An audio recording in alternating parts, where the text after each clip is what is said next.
Hi viewers, welcome to BLM studios. పొలిటికల్కి సంబంధించిన, సినిమాకి సంబంధించిన, అదేవిధంగా హెల్త్ అన్ని డీటెయిల్డ్గా ఇన్ఫర్మేషన్స్ తోటి మన బిఎల్ఎం స్టూడియోస్ స్టార్ట్ చేసాం. నెంబర్ ఆఫ్ 11 ఛానల్స్ ఉన్నాయి. అయితే ప్రస్తుత రాజకీయ పరిస్థితులపైన బిఎల్ఎం స్టూడియోకి ఎక్కువ ఇంట్రెస్ట్ ఉంది. దాన్ని ప్రజల్లోకి వాస్తవాలని తీసుకెళ్లే ప్రయత్నం చేస్తూ ఉంటాం. ఆ క్రమంలోనే ప్రస్తుత రాజకీయ పరిస్థితులు ఎలా ఉన్నాయి? ఎలక్షన్ కమిషన్ ప్రజల్ని నిజంగానే మోసం చేస్తుందా? ఇటువంటి చాలా విషయాలు ప్రజల్లో కన్ఫ్యూషన్ క్రియేట్ చేస్తూ ఉన్నాయి. అదేవిధంగా ఓట్లు పెరుగుతున్నాయా, తగ్గుతున్నాయా, ఎలా మేనేజ్ చేస్తున్నారు? అసలు డీలిమిటేషన్ అంటే ఏంటి? డీలిమిటేషన్ అంటే చాలామంది డిమానిటైజేషన్ డబ్బులు ఏదో అట్లా కొంతమంది అనుకుంటున్నారు. డీలిమిటేషన్ అంటే అటువంటిది ఏదో అనుకుంటున్నారు. కానీ ఆ డీలిమిటేషన్ అనేది ప్రజల జీవితాలను ఏ విధంగా ప్రభావితం చేయబోతుంది? రాజకీయంగా ఎవరు లబ్ధి పొందబోతూ ఉన్నారు? ఇటువంటి అనేకమైనటువంటి ఇంట్రెస్టింగ్ టాపిక్స్ తోటి మనకి క్లియర్గా ఎక్స్ప్లెయిన్ చేయడం కోసం మనతో ఇంద్రనీల్ రెడ్డి గారు ఉన్నారు. ఆయన సఫాలజిస్ట్, అదేవిధంగా పొలిటికల్ అనలిస్ట్, అదేవిధంగా ఒక సర్వే సంస్థలో సర్వే సంస్థలో ఫస్ట్ స్టెప్ సొల్యూషన్స్ అంటూ ఒక సర్వే ఆర్గనైజేషన్ రన్ చేస్తున్నటువంటి ఇంద్రనీల్ రెడ్డి గారు మనతో ఉన్నారు. Sir, welcome to our studio. నమస్తే సార్. సార్, యాజ్ ఏ సెఫాలజిస్ట్గా ఒక పొలిటికల్ సర్వే ఆర్గనైజేషన్కి మీరు హెడ్గా ఉన్నారు. ఇప్పుడున్న పరిస్థితుల్లో రాజకీయాలను చూస్తే మీకు ఏమనిపిస్తుంది? First of all sir, independent bodies అని కొన్ని బాడీస్ ఉంటాయి మనకి. ఎస్పెషల్లీ ఎలక్షన్ కమిషన్ ఒకటి, జ్యుడిషియరీ సిస్టమ్ ఒకటి, గవర్నర్ వ్యవస్థ ఒకటి, ఈవెన్ యూనివర్సిటీస్ ఒకటి, ఇలాంటి ఇండిపెండెంట్ బాడీస్ అంటాం కదా. ఈ ఇండిపెండెంట్ బాడీస్ మీద కూడా రాజకీయ పార్టీల యొక్క పెత్తనం ఎక్కువైపోయింది. ఈ ఇండిపెండెంట్ బాడీస్ వాటికి లోబడి పనిచేయాల్సిన పరిస్థితులు వచ్చినాయి. అలా వచ్చినప్పుడు మనం పేరుకు చెప్పుకుంటున్న ప్రజాస్వామ్యం, ద డెమోక్రసీ అని చాలా గొప్పగా చెప్పుకుంటాం కదా. ప్రపంచంలోనే అతిపెద్ద ప్రజాస్వామ్య దేశం ఏది అంటే చిన్నపిల్లాడిని అడిగినా కూడా ఇండియా అని చెప్పుకుంటాం కదా.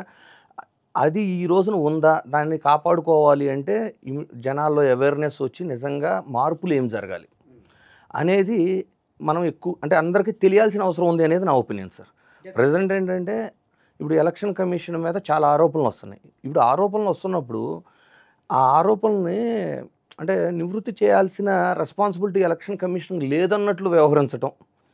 సార్, ఓకే, ఎందుకు అలా వ్యవహరిస్తుందని మీరు అనుకుంటున్నారు? ఇప్పుడు 2 రకాలు ఉంటాయి సార్. ఒకవేళ నా మీదే ఏదన్నా నిందేశారు, ఆబ్వియస్లీ నేను యాక్సెప్ట్ చేయను, నింద యాక్సెప్ట్ చేయను.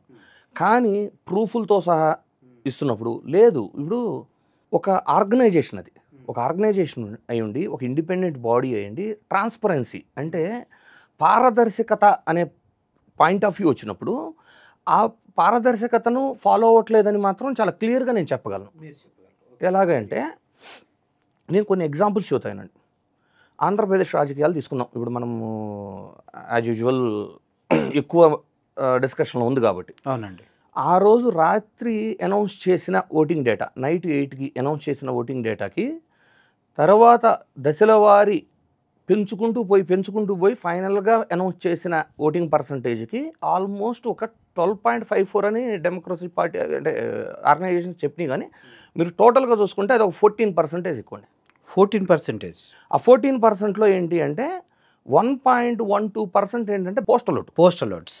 ఆ ఓట్స్ మేము కలపలేదన్నారు కాబట్టి అది మైనస్ చేసి చూస్తే ఆల్మోస్ట్ 12.54 కూడా కాదు, ఇంకా ఎక్కువ 12.8 వరకు. అంటే 12.54 అని మనం ఈజీగా చెప్తాం సార్. బట్ ఆ ఓట్లు ఎన్ని ఉండొచ్చు అంటే ఒక్కొక్కరు 50 అంటారు, 53 lakhs అంటారు, 49 lakh to 54 lakh మధ్యలో ఉంటుంది. మధ్యలో బిగ్ నెంబర్. అవును. ఇంకా ఈ గెలుపోటములను డిసైడ్ చేసింది 48 లక్షల ఓట్లే. ఇది కూడా గుర్తుపెట్టుకోండి. 35 కూడా 40 అంటే కూటమి అన్ని ఓట్లు కలుపుకుంటే మీరు అంటే ఏదైతే ఓట్లు డిఫరెన్షియేషన్ వచ్చిందో ఆ ఓట్లే మీకు గెలుపోవటంలో డిసైడ్ చేసింది. ఓకే, ఇది ఒక పాయింట్. ఇక్కడ ఇప్పుడు ఎలక్షన్ కమిషను రాహుల్ గాంధీ గారు కొన్ని సందర్భాల్లో ఓట్లు వేసిన ఓటర్స్ డేటానో లేదు జనరల్ ఓటర్స్ డేటానో కంప్యూటర్ ఆపరేటివ్ డేటానో అడుగుతుంటే అలా ఇవ్వలేమని చెప్తున్నారు. అంటే ఇవ్వకపోవటానికి రీజన్ ఏంటి అది చెప్పట్లా. ఏమంటారు, ఇది కాన్ఫిడెన్షియల్ ఎవరికి కాన్ఫిడెన్షియల్ ఇన్ఫర్మేషన్ మీరే వెబ్సైట్లో అప్లోడ్ చేస్తున్నారు పీడిఎఫ్ ఫార్మాట్లో. దాన్ని కంప్యూటర్ ఆపరేటెడ్గానే కదా అడుగుతున్నారు. Yes. మేబీ నీ ఆన్సర్ ఎలా ఉండాలి? కంప్యూటర్ ఆపరేటివ్ ఇవ్వడానికి మేము మళ్ళీ టెక్నాలజీ వైజ్ చేయాలి అంటే మాకు 2-3 నెలలు టైం పట్టింది కాబట్టి కొంత టైం ఇవ్వండి, మేము ఇస్తామని చెప్పాలి ఆన్సర్. బట్ వాళ్ళకి అసలు ఇచ్చే ఉద్దేశం లేదే. నిజమే లేదాడా? ఓకే. ఇప్పుడు ఆంధ్రప్రదేశ్ ఎలక్షన్లు తీసుకోండి, ఓటింగ్ పర్సంటేజ్ పెరిగింది కదా. ఎలక్షన్ కౌంటింగ్ అయిపోయిన రోజు నుంచి వైఎస్ఆర్సీపీ వాళ్ళు అడుగుతున్నది డేటా కూడా అడగట్లేదు సార్. వాళ్ళు అంటే ఓటర్స్ డేటా కూడా అడగట్లే. వాళ్ళు ఏం అడుగుతున్నారు, 4 PM సాయంత్రం 4 గంటల నుంచి ఏ పోలింగ్ బూత్లో ఎంత ఓటింగ్ పర్సంటేజ్ పెరిగింది, ఆ డేటా కూడా ఇవ్వట్లే. ఆ డేటా కూడా ఇవ్వట్లేదు. ఓటర్స్ డేటా కూడా కాదు. మొన్న ఎందుకు పిలిచారు కదా, ఎందుకు పిలిచారంటారు? పిలవడం కాదు సార్, వీళ్ళు వెళ్ళి ఇట్లా జరుగుతుంది మాకు అనుమానాలు ఉన్నాయి అని వీళ్ళు కంప్లైంట్ చేశారు కదా. చేశారు చెక్ చేద్దాం అంటారు అంతే, ఇంకేముండదు, నెక్స్ట్ స్టెప్ ఏముండదు, అక్కడ ఫుల్ స్టాప్ మళ్ళీ స్టాప్ అనమాట. సో ఇప్పుడు ఫామ్ 17 ఫామ్ 20C అనేది ఉంటుంది కదా. జనరల్గా మీరు ఇప్పుడు ఇంటర్నెట్లో ఫామ్ 17 అంటే ఏంటి సార్? యాక్చువల్గా సార్ ఏజెంట్ కూర్చుంటాడు కదా, పార్టీ ఏజెంట్ ఉంటారు. ఆ ఏజెంట్కి ఆ రోజున ఎంతమంది ఓటేశారో అందులో ఇంతమంది ఓటేశారు ఈ ఈవీఎంలో అని ఎలక్షన్ ఆఫీసర్, అంటే ఆ బూత్ ఆర్గనైజ్ చేసిన ఎలక్షన్ ఆఫీసర్ సైన్ చేసి ఏజెంట్కి ఇస్తాడు సార్. ఓకే. 20C అంటే కౌంటింగ్ రోజు ఇన్ని ఓట్లు ఈ ఈవీఎంలో లెక్కించబడ్డాయి అని ఇస్తారు. ఇప్పుడు మీరు గూగుల్కి వెళ్ళి చెక్ చేసుకున్నా 17C 20C మ్యాచ్ అవ్వకపోతే ఆ ఎన్నిక చెల్లదు అకార్డింగ్ టు కాన్స్టిట్యూషన్. ఓకే. ఇంకా కరెక్ట్గా చెప్పమంటే 20C అప్లోడ్ చేస్తే ఆ రెండు టాలీ అవ్వాలి, టాలీ అయినట్టు అయితేనే నెక్స్ట్ గవర్నమెంట్ ఫామ్ అవ్వాలి. కానీ ఏం జరిగింది, భారతదేశంలో ఉన్న అన్ని రాష్ట్రాల 20C నెక్స్ట్ డే అప్లోడ్ చేస్తే ఆంధ్రప్రదేశ్ 20C 109 రోజుల తర్వాత అప్లోడ్ చేయబడింది. ఈలోపు అధికారంలోకి వచ్చేసింది గవర్నమెంట్, కొత్త గవర్నమెంట్, దాడులు జరిగిపోయినాయి, ప్రశ్నించేవాడు లేకుండా పోయారు. ఎందుకు అంత లేట్గా చేశారంటారు? దానికి ఆన్సర్ చేయరు. ఎందుకని సార్? చేయాలి కదా. ఇవన్నీ ఇవన్నీ కోర్టులు చూసుకోవాలి. ఇప్పుడు ఎలక్షన్ కమిషన్ దగ్గరికి వెళ్తే ఏమనిద్ది, ఇప్పుడు చెప్పట్లా రాహుల్ గాంధీ గారికి ఏమంటున్నారు, మీరు అఫిడవిట్ మీద అన్న డేటా ఇవ్వండి, అడగండి మమ్మల్ని అడిగేది. మీరు పబ్లిష్ చేసిన డేటా అఫిడవిట్ మీద పబ్లిష్ చేయమంటున్నారు. ఆర్ఎల్స్ ఏమంటున్నారు, హైకోర్టుకి వెళ్ళండి అంటున్నారు. సరే కోర్టులకు వెళ్దాం, కోర్టుల పాయింట్ ఆఫ్ వ్యూ కూడా మాట్లాడుకుందాం. కోర్టు కూడా ఇండిపెండెంట్ బాడీ సార్. సుప్రీం కోర్టులో అసలు ఎలక్షన్లే జరగకముందు ఈసారి మాకు ఈవీఎంల మీద అనుమానాలు ఉండి వీవీప్యాట్ స్లిప్పులు మొత్తం లెక్కించండి అని అడిగారు. 24 ఎలక్షన్స్ ముందే అడిగారు. ఓకే. ఎవరు సార్ అడిగారు సార్? కాంగ్రెస్ వాళ్ళు అడిగారు, కొన్ని ఇండిపెండెంట్ బాడీస్ అడిగారు, లోకల్ పార్టీలు. అయితే సుప్రీంకోర్టు పిలిపించింది ఎలక్షన్ కమిషన్ని. ఓకే. ఎలక్షన్ కమిషన్ వచ్చి ఇచ్చిన ఆన్సర్ చెబితే షాక్ అవుతారు మీరు. ఏం చెప్పింది? మేము వీవీప్యాట్ స్లిప్పులు లెక్క పెట్టడానికి మా యంత్రాంగం ప్రిపేర్ అవ్వలేదు, మాకు మా ఎంప్లాయీస్ అంత స్ట్రెంగ్త్ లేదు. నిజమే సార్, చాలా కష్టం కదా సార్ ఇది. ఎట్లా కష్టం సార్ అంటే లెక్కలు రావేమో సార్, 1 2 3 అని కౌంట్ చేయడం రాదు తెలుసు. మీకు కౌంటింగ్ రోజు సార్ ఒక అసెంబ్లీ ఎగ్జాంపుల్ తీసుకుందాం. ఒక అసెంబ్లీలో 250 నుంచి 300 బూత్లు ఉంటాయి, అంటే అన్ని ఈవీఎంలు ఉండే. ఓకే. 250 నుంచి 300 ఈవీఎంలు ఉండే. ఒక పోలింగ్ బూత్లో మ్యాక్సిమం 1000 ఓట్లు ఉంటాయి సార్. 800 కూడా పోలవు. అంతే సార్, 800 కూడా పోలవు. మీకు కౌంటింగ్ రోజు 14 టేబుళ్ళు పెడతారు సార్. ఒక్కొక్క టేబుల్ మీద 15 రౌండ్ల ఎలక్షన్ కూడా జరగదు. అవును, కరెక్ట్. అది కూడా అంటే మీకు 11, 12కి రిజల్ట్స్ వచ్చేస్తున్నాయి. డెఫినెట్గా వస్తాయి. ఇదివరకు బ్యాలెట్లో మొత్తం పేపర్ ఓపెన్ చేసి ఇది వ్యాలిడ్ ఓటా కాదా చెక్ చేసి ఇది ఎవరు ఓటు అని చూపించి ఏజెంట్కి వాళ్ళ డబ్బాలు వేసి ఇంత సిస్టమ్ కాదు కదా. లేదు కదా, జస్ట్ స్లిప్లు, ఎవరి స్లిప్లు వాళ్ళు ఎత్తుకొని వాళ్ళ బాక్స్లో వేసుకుంటే కౌంట్ చేసుకోవటమే. బొమ్మలు కనపడతాయి అంతే. ఏది వాళ్ళ ఎన్నికల గుర్తు కనపడతా ఉంటుంది. కమలం ఉందా, ఇది బీజేపీది. సైకిల్ ఉందా, ఇది టీడీపీది. ఫ్యాన్ ఉందా, ఇది వైసీపీది. అంటే బాక్సులో వేసి లెక్క పెడితే మీకు 11ంటికి వచ్చే రిజల్ట్ మేబీ 4 అవుతుంది అంతే. మేబీ ఎంపీ రిజల్ట్ వచ్చేసరికి మీకు రాత్రి అవుతుంది. అంటే ఎలక్షన్ కమిషన్ సుప్రీంకోర్టుకి చెప్పిన ఆన్సర్ ఏంటంటే మేము ఒక్కరోజు కూడా పనిచేయలేం. అంటే అంత సోమరిపోతుల్లా ఉన్నారు వీళ్ళు. ఇది అసమర్థత అంట. అదే సోమరిపోతుల్లే అసమర్థులు అంటారు సార్. నీకు అంటే నువ్వు ఏ పొజిషన్లో అయితే ఉన్నావో ఆ పొజిషన్కి న్యాయం చేయలేనప్పుడు నువ్వు రిజైన్ చేయాలి కదా.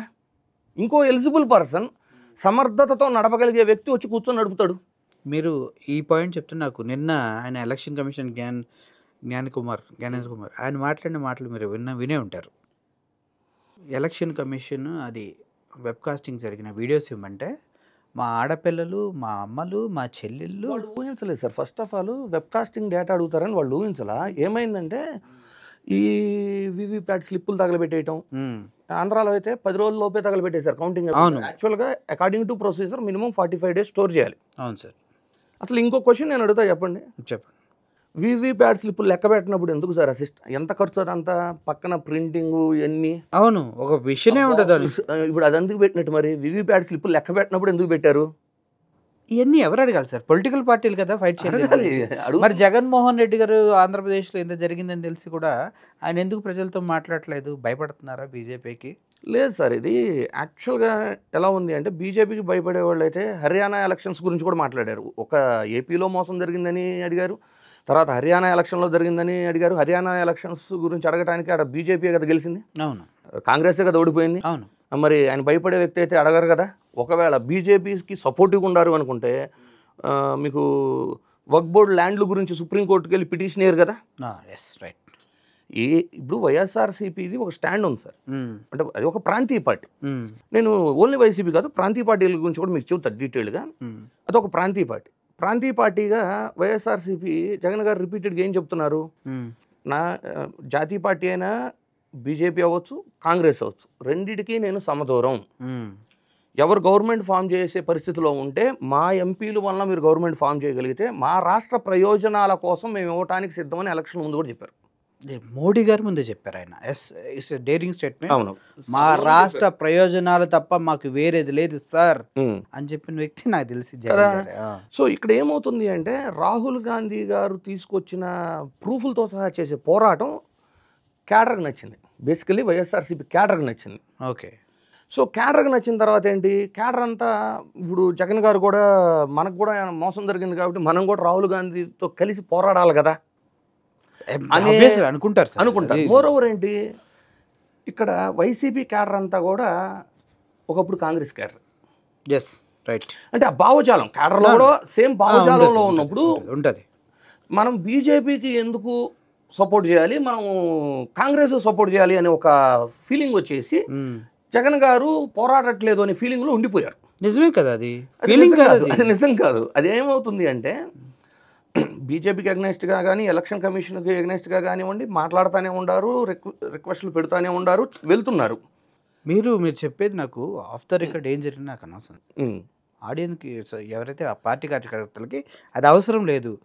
జగన్ అనే వ్యక్తి కెమెరా ముందుకొచ్చి ఇప్పుడు హర్యానాలో జరిగింది, బీహార్లో జరిగింది, మహారాష్ట్రలో జరిగింది, మన ఆంధ్రప్రదేశ్లో కూడా జరిగింది అలా చెప్పాలి కదా. అది ఎక్స్పెక్ట్ చేస్తా చెప్పాలి. దీనికంటే ముందు ఇంకోటి చెప్పాలి సార్. ఆయన ఇప్పుడు ఏంది, కాంగ్రెస్కి జగన్ గారు ఎందుకు సపోర్ట్ చేయట్లేదు అనే కాడ కార్యకర్తల్లో కొంత నిరుత్సాహం అయితే వచ్చింది. ఇప్పుడు ఉంటుంది సార్, గ్యారంటీగా ఉంటుంది. ఎందుకంటే ఆయన పీక్స్కి తీసుకెళ్ళిపోయాడు సార్. చెక్ చేస్తుంటాం కదా సార్ రెగ్యులర్గా. అంటే కాన్స్టిట్యున్సీస్ కానివ్వండి, క్యాడర్ కానివ్వండి, ఎవరు ఎలా ఫీల్ అవుతున్నారు మాకు అంటే సర్వేగా సో మాకు అలా పల్స్ తెలుస్తుంటాయి కదా. సో ఆ ఫీలింగ్ అయితే క్యాడర్లో బాగుంది. కానీ ఇక్కడ మీరు అర్థం చేసుకోవాల్సింది ఏంటంటే ఈ రోజున అసలు బీజేపీ గవర్నమెంట్ ఫామ్ చేయడంలో రాహుల్ గాంధీ గారి పాత్ర కూడా ఉంది. ఓ కొత్తగా ఉంది ఇది. ఎలా సార్? హౌ? ఇప్పుడు ఆంధ్రప్రదేశ్లో తీసుకోండి, రేవంత్ రెడ్డి గారు ఇచ్చిన పార్టీకి వైఎస్ఆర్సీపీ అధికారంలో ఉన్నప్పుడు ఎవరైతే ఎమ్మెల్యేలు ఎంపీలు వెళ్ళి ఆ పార్టీ అటెండ్ అయ్యారో ఏ ఒక్కరన్నా కాంగ్రెస్లో జాయిన్ అయ్యారా? ఒకవేళ రేవంత్ రెడ్డి గారు పార్టీ ఇచ్చింది ఇండియా కూటమిని గెలిపించుకోవటానికైతే వాళ్ళందరూ కూడా కాంగ్రెస్లో జాయిన్ అవ్వాలి. అవును, కాంగ్రెస్లో జాయిన్ అవ్వాలి. వాళ్ళందరూ కూడా వైసీపీలో నుంచి టీడీపీకి, జనసేనకి, బీజేపీకి వెళ్ళి జాయిన్ అయ్యి అక్కడ గెలిచారు. అంటే ఆంధ్రప్రదేశ్ ఫలితాలను ఆధారం చేసుకునే మీకు బీజేపీకి పూర్తి మెజార్టీ రాలేదు కదా ఈసారి. నితీష్ కుమార్ అండ్ చంద్రబాబు నాయుడు గారు ఇచ్చిన మెజారిటీతోనే ఎన్డీఏ కూటమి ఫామ్ అయింది. ఎన్డీఏ కూటమిలో ప్రజెంట్ వీళ్ళు మినిస్ట్రీస్ కూడా తీసుకొని ఉన్నారు. అవునా? అయితే రేవంత్ రెడ్డి గారు ఇచ్చిన పార్టీకి వెళ్ళిన వాళ్ళు కాంగ్రెస్లో జాయిన్ అవ్వకుండా ఎన్డీఏ కూటమిలో జాయిన్ అయ్యి గెలిస్తే మరి ఇందులో రాహుల్ గాంధీ గారి పాత్ర లేనట్ట. ఇప్పుడు జగన్మోహన్ రెడ్డి గారు ఏమన్నారు, హాట్ లైన్ అనే ఒక టాపిక్ వచ్చింది మొన్న మాట్లాడారు. ఏంటి, చంద్రబాబు గారు, వైఆర్ రేవంత్ రెడ్డి గారు, రాహుల్ గాంధీ గారు హాట్ లైన్లో ఉండారు అని. అవును. ఇప్పుడు బీజేపీది ఎలా ఉంటుంది, తనకి వాళ్ళు ఎలా అయినా ప్లే చేసుకోనండి, అల్టిమేట్ బెనిఫిషరీ కాబట్టి తను సైలెంట్గానే ఉంటుంది. గెలుపు వచ్చింది కాబట్టి, కూటమిలో ఉన్న వ్యక్తుల ద్వారా గెలుపు వచ్చింది కానీ. ఇప్పుడు నష్టపోయింది ఎవరు? జగను రాహుల్ గాంధీతో పాటు ఇండియా కూటమిలో ఉన్న మిత్రపక్షాలు, లోకల్ పార్టీస్ అంటే ఎవరు? అఖిలేష్ యాదవ్, శరద్ పవార్, మమతా అలయన్స్ లోంచి ముందు వెళ్ళిపోయారు సార్, వెళ్ళిపోయారు. అంటే మీకు ఠాక్రే, లాలూ వాళ్ళు, వీళ్ళందరూ అన్యాయం అయిపోయారు. మరి అంతే కదా. ఇప్పుడు పార్లమెంట్ ఎన్నికల్లో మహారాష్ట్రలో 2/3 గెలిచి 10% గెలవలేకపోయారు అసెంబ్లీలో. అదే అధికారంలోకి ఇండియా కూటమి వచ్చి ఉంటే మహారాష్ట్ర ఎన్నికలు ఓడిపోయేవాళ్ళు కాదు కదా. అంటే అటు అసెంబ్లీని నష్టపోయారు, అధికారానికి దూరం అయ్యారు. వాళ్ళు పడ్డ కష్టం మొత్తాన్ని వాళ్ళ ముందుండి నడుపుతున్న నాయకుడే వాళ్ళకి వెన్నుపోటు పొడిచాడు. రాహుల్ గాంధీ ఇండియా కూటమి వెన్నుపోటు పొడిచాడు సార్. అంతేనా? ఇంత క్లియర్ కదా. అది క్లియర్. అండ్ ఇంకోటి సార్, రాహుల్ గాంధీ అన్ని రాష్ట్రాల గురించి మాట్లాడుతున్నాడు కానీ ఆంధ్రప్రదేశ్ గురించి, జగన్కి జరిగిన అన్యాయం గురించి ఒక్కసారి కూడా మాట్లాడకపోవడానికి కారణం ఏంటి? 2014లో నుంచి అధికారానికి దూరం అవడానికి ప్రధానమైన కారణం జగన్మోహన్ రెడ్డి అని వ్యక్తిగతంగా అతని మీద పెంచుకున్నారు సార్. పెంచుకున్నారు కాబట్టే ఈ రోజున ఎన్డీఏకి పరోక్షంగా హెల్ప్ కూడా చేశారు. ఎలా? మొన్న ఎలక్షన్స్లో ఇప్పుడు షర్మిలాని తీసుకొచ్చి కాంగ్రెస్ అధ్యక్షురాలు పెడితే ఇప్పటి వరకు షర్మిలా గారు కాంగ్రెస్ యొక్క అభివృద్ధికో ఏదో అంటే వాళ్ళ యొక్క పార్టీ మళ్ళీ రీబిల్డ్ అవడానికి ఏమన్నా ట్రై చేస్తున్నారా? తన ఇంట్లో గొడవలు, తన వ్యక్తిగత గొడవలు పోరాడటానికి కాంగ్రెస్ రాష్ట్ర అధ్యక్ష పదవులు ఇస్తారా? చెప్పండి. ఇవ్వరు సార్. ఇదంతా కంప్లీట్గా పూర్తిగా కూటమికి ఫేవర్గా చేసినట్టే ఉంది. మరి కూటమికి ఫేవర్ చేసి ఎవరిని మోసం చేసింది? జగన్ మీద నీకు కోపం ఉండొచ్చు, కానీ నువ్వు ఎవరిని మోసం చేసావు? నమ్మినా నీ మిత్రపక్షాలను మోసం చేసావు. కట్టప్పను మించి వెన్నుపోటు సార్ ఇది. అది కనపడింది పాపం, కనపడని వెన్నుపోటు అది కాదు సార్. రాహుల్ గాంధీ సొంతగా ఆయన పొడుచుకున్నట్టే కదా. అంతే కదా. తక్కువ మెజార్టీతో ఉంది కదా, 14 or 15 ఆయన ప్రధానమంత్రి అయింది. అవును. మరి ఇక్కడ కూటమికి సపోర్ట్ చేసినట్టే కదా, తద్వారా ఆయన కూడా చాలా లాస్ అయినట్టే కదా. ఇప్పుడు ఇంకొకటి సార్, ఇప్పుడు కార్యకర్తలు ఏమనుకుంటున్నారు, జగన్ గారు ఎందుకు ఫార్వర్డ్ స్టెప్ వేయట్లేదని. అసలు ఫార్వర్డ్ స్టెప్ ఎక్కడైనా ఎత్తున్నారు? ఇప్పటికి కూడా ఎన్డీఏ కూటమికి ఫేవర్గా కాంగ్రెస్ అధ్యక్షురాలు, ఆంధ్రప్రదేశ్ కాంగ్రెస్ అధ్యక్షురాలు మాట్లాడుతుంటారు. అసలు రూలింగ్లో ఉన్న వాళ్ళని విమర్శిస్తారా, మీరు అపోజిషన్లో ఉన్న వాళ్ళని విమర్శిస్తారా? అదే అర్థం కాదు నాకు కూడా సార్. ఎందుకని ఆవిడ ప్రతిసారి వచ్చి రూలింగ్ ఉంది సార్. హర్యానా ఎలక్షన్ గురించి ట్వీటే చేశారు. ఒక స్టెప్ తీసుకొని, సరే వాళ్ళకంత అంటే నాలెడ్జ్ లేదు, నష్టపోయిన వాళ్ళు ఉండరు నాతో పాటు అని జగన్ గారు ఒక ట్వీట్ చేశారు అనుకున్నాం. అక్కడ వైఎస్ఆర్సీపీ ఏమైనా ఉందా హర్యానాలో? లేదుగా. ఓడిపోయింది, నష్టపోయింది ఎవరు? కాంగ్రెస్గా. అంటే కాంగ్రెస్ ఫేవర్గా వేసిన ట్వీటే కదా. ఎస్, డెఫినెట్గా. వాడు కూడా ఒక స్టెప్ వేస్తే కదా సరే దీన్ని సయ్యొచ్చో ఏదో ఒకటి చేసుకోగలిగేది. ఇది కార్యకర్తలకు తెలియాలి అంటే జగన్మోహన్ రెడ్డి గారు మాట్లాడితేనే రీచ్ అవుతుంది. అవును, ఆయన ఎందుకు మాట్లాడలేదు కదా. ఇప్పుడు నాలాంటి వాళ్ళు మీలాంటి వాళ్ళు మాట్లాడితే ఒక సెక్షన్ ఆఫ్ పీపుల్ వరకు అందిద్ది. క్యాడర్ మొత్తానికి తెలియాలంటే డెఫినెట్లీ ఈ విషయాన్ని జగన్మోహన్ రెడ్డి గారు మాట్లాడాలి. కాంగ్రెస్ చేస్తున్న అంటే యాక్షన్ ప్లాన్ ఎలా ఉంది ఆంధ్రప్రదేశ్ మీద అనేది వాళ్ళకి అర్థం అవ్వాలి. అవును. ఒక ఎలక్షన్ కమిషన్ పొజిషన్లో ఉన్న వ్యక్తి ప్రైవసీ పోతుంది ఆడవాళ్ళది అని మాట్లాడారు. దానిపైన మీరేమంటారు సార్? అంటే అసలు ప్రైవసీ గురించి ఆలోచించే వాళ్ళైతే ఎవరు కన్సర్న్ తీసుకొని అక్కడ ముందు సీసీ కెమెరాలు పెట్టారు. పాయింట్ సార్ అది. నువ్వు వాళ్ళని కన్సర్న్ తీసుకొని, మహిళా ఓటర్ల కన్సర్న్ తీసుకొని మీరు పెట్టారా? లేదు. ఫస్ట్ అక్కడ వాళ్ళ యొక్క అంటే ఏ కైండ్ ఆఫ్ ప్రైవసీ పోయిద్ది అనేది అర్థం కాలేదు అసలు నాకు. అంటే ఎలక్షన్ కమిషన్ చెప్పేది తల్లులు చెల్లులు అని ఇదేదో అంటే పదజాలం చాలా వరస్ట్. కానీ అంటే అది ఫోటోగ్రఫీ అడుగుతున్నారా, ఇంకేమన్నా అడుగుతున్నారా, అసలు ఆయన ఏం చూస్తున్నాడో నాకు అర్థం కాలేదు. ఎలక్షన్ కమిషనర్ ఆయన ఏం చూస్తున్నాడు అందులో, అంటే మనం చూడలేంది ఆయన ఏం చూస్తున్నాడో నాకు అర్థం కాలేదు. బేసికల్గా ఇటువంటి స్టేట్మెంట్స్ ఎక్కడ ఉంటాయంటే సార్, ఎక్కడో సీక్రెట్ వీడియోస్ లీక్ అయినప్పుడు పోలీసులు చేస్తారు ఇటువంటి స్టేట్మెంట్స్. అవి మేము చూపించలేము, ముసుగులేసి తీసుకొస్తామని. అలాగే ఉంది స్టేట్మెంట్ సార్. బేసికల్లీ ఒకవేళ కాన్ఫిడెన్షియాలిటీ మిస్ అయ్యిద్ది, డేటా మీకు ఇవ్వలేము, లేదు వీడియోగ్రఫీ మీకు ఇవ్వలేము, యాక్సెప్టెడ్. ఏం చేయొచ్చు నువ్వు? నేను న్యాయస్థానానికి ఇస్తాను, అందులో ఒక కమిటీ వేసి జడ్జిల్ని రివ్యూ చేయమనండి. జడ్జెస్ కూడా చూస్తారు సార్. జడ్జెస్ కూడా మా అమ్మాయిలు చూస్తారు, మా అమ్మాయిలు చూస్తారు, మామూలు చూస్తారు, మేము ఒప్పుకోవాలి. అంటే నేను అనేది ఏంటంటే ఒకవేళ డేటా ఉంది సార్, మీరు వీడియోగ్రఫీ వదిలేండి, డేటా ఉంది, ఆ డేటా కూడా మీకు ఇవ్వను, కోర్టులో ఇస్తాను చెప్పండి. అది వాళ్ళకి జడ్జిల మీద కూడా డౌటే సార్. వాళ్ళ ఆ చెల్లెల్ని అక్కలను చూసేస్తారు. నార్త్ మొత్తం ఆడవాళ్ళు ఎంత రేంజ్లో దీనిపైన వీడియోస్ చేస్తున్నారంటే, ట్రోల్ చేస్తున్నారంటే, మోడీని తిట్టిన వాళ్ళు, ఎలక్షన్ కమిషన్ తిట్టిన వాళ్ళు లేరు. చూస్తే వాళ్ళే చచ్చిపోతారు స్పాట్లో. లేడీస్ చేస్తున్నారు సార్. మాకేం ప్రైవసీ పోయింది, మేము ఓటు వేయడానికి వచ్చాము, తప్పు చేయడానికి రాలేదు కదా సార్. ఇప్పుడు ఇంకో క్వశ్చన్, 45 ఇప్పుడు ఓట్లు ప్రైవసీ పోతుంది సార్. వెబ్ కాస్టింగ్ వీడియో మనకి ఇవ్వరు. మన మాచర్ల కాన్స్టిట్యున్సీ మనం తీసుకుందాం. పిన్నెల్లి రామకృష్ణారెడ్డి గారు వెళ్ళి అక్కడ జరుగుతున్న దారుణాన్ని ప్రశ్నించి ఈవీఎంని బద్దలు కొట్టారు.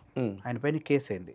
మరి అది ఎలా వచ్చింది వీడియో బయటికి? అంటే ఆ వీడియో వచ్చిన దానికంటే కూడా ఇంకా వండర్ ఇంకోటి ఉంది సార్. అందులో నేను చూసానండి, నేషనల్ ఎలక్షన్ కమిషన్ చైర్మన్ ఆ రోజు పిన్నెల్లి రామకృష్ణారెడ్డి గారిని అరెస్ట్ చేసినప్పుడు ప్రజాస్వామ్యం బతికింది అని ఒక స్టేట్మెంట్ ఇచ్చారు. ఎస్, ఇది దేశంలో ఇంకెక్కడా ఎలాంటి ఇన్సిడెంట్ జరగనట్టు ఆంధ్రప్రదేశ్లో పిన్నెల్లి రామకృష్ణారెడ్డి గారిని అరెస్ట్ చేసినప్పుడు ఈవీఎం కింద కొట్టినందుకు ప్రజాస్వామ్యం బతికింది అని స్టేట్మెంట్ ఇచ్చారు. ఓటుకు నోటు కేసులో రెడ్ హ్యాండెడ్గా విత్ వీడియో ప్రూఫ్తో కేసు నడుస్తుంటే ఒకళ్ళ మీద ఆరోపణ, ఎందుకంటే ఇంకా ప్రూవ్ అవ్వలేదు. ఒక అతను అయితే లైవ్ లో వీడియోలో ఉన్నారు, ఇద్దరు సీఎంలు ఉన్నారు ఇప్పుడు 2 స్టేట్లకి, తెలుగు స్టేట్లకి. దీని గురించి ప్రజాస్వామ్యం బ్రతికింది. ఎందుకంటే డబ్బులతో కొంటున్నారు కదా ఓట్లు.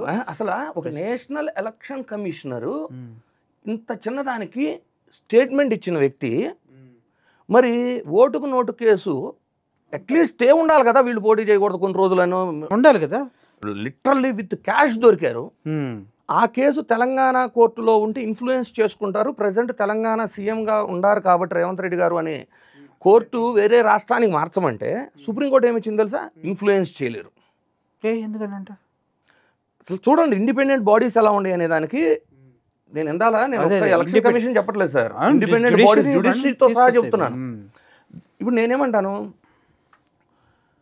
ఇప్పుడు లిక్కర్ స్కామ్ గురించి ఒక చిన్న ఎగ్జాంపుల్ చెప్తాను.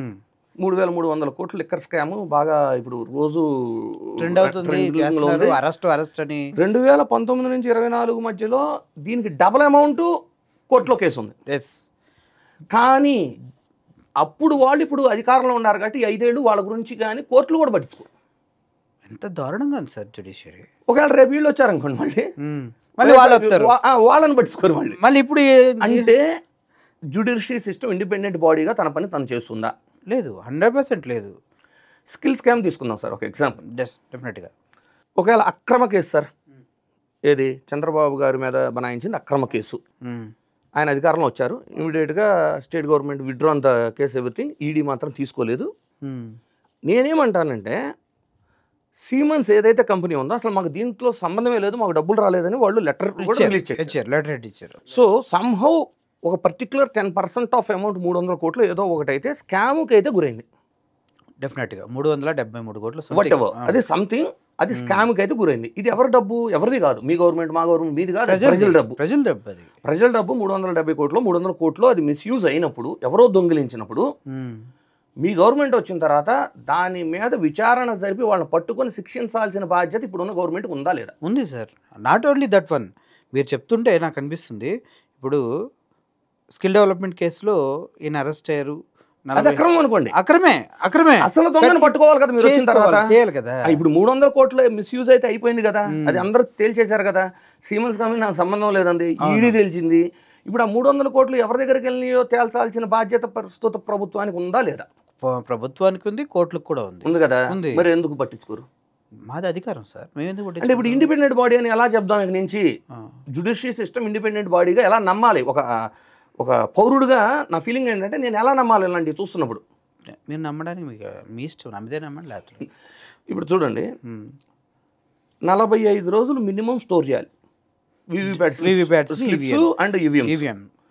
10 రోజుల్లో అరెస్ట్ చేసినప్పుడు అసలు ఎందుకు అరెస్ట్ చేయాలి? ఇప్పుడు ఏది ప్రజాస్వామ్యం గెలిచింది అని స్టేట్మెంట్ ఇచ్చిన నేషనల్ ఎలక్షన్ కమిషన్ ఎవరైతే ఉన్నారో ఆయన ఎందుకు చేయాల్సి వచ్చింది అనేది ఎందుకు ఒక విచారణ చేయాల చెప్పట్లేదు. ఎందుకు మీనా అనే వ్యక్తి ఉన్నారు, ఆయనే కదా మొత్తం కారణం, ఆయనే కదా ఆర్డర్స్.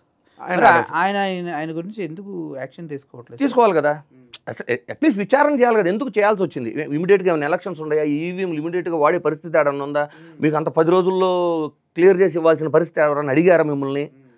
మీ డ్యూటీ 45 రోజులు స్టోర్ చేయాల్సినప్పుడు మీరు 10 రోజుల్లో అరెస్ట్ చేయాల్సినంత ప్రెజర్ మీ మీద ఎందుకు వచ్చింది? ఎక్కడి నుంచి వచ్చింది? ఇవన్నీ ప్రశ్నలు అడగాలి సార్. లేదంటే ప్రజలకు ఎలా వెళ్తుందంటే, కొన్ని yellow media channels or somewhere వాళ్ళు ఎలా అంటే ఏం జరగలేదని చెప్తే number of bulk of channels ఉన్నాయి వాళ్ళవి, ఆ న్యూసే వెళ్తుంది. రాజకీయ నాయకులు అంటే ఇప్పుడు జగన్మోహన్ రెడ్డి లాంటి వ్యక్తి, లేదంటే మీలాంటి వారు వచ్చి ముందుకు వచ్చి మాట్లాడకపోతే ప్రజలకు ఒక్క నిజం కూడా తెలిసే అవకాశం లేదండి. సరే, అది కూడా అయిపోయింది సార్.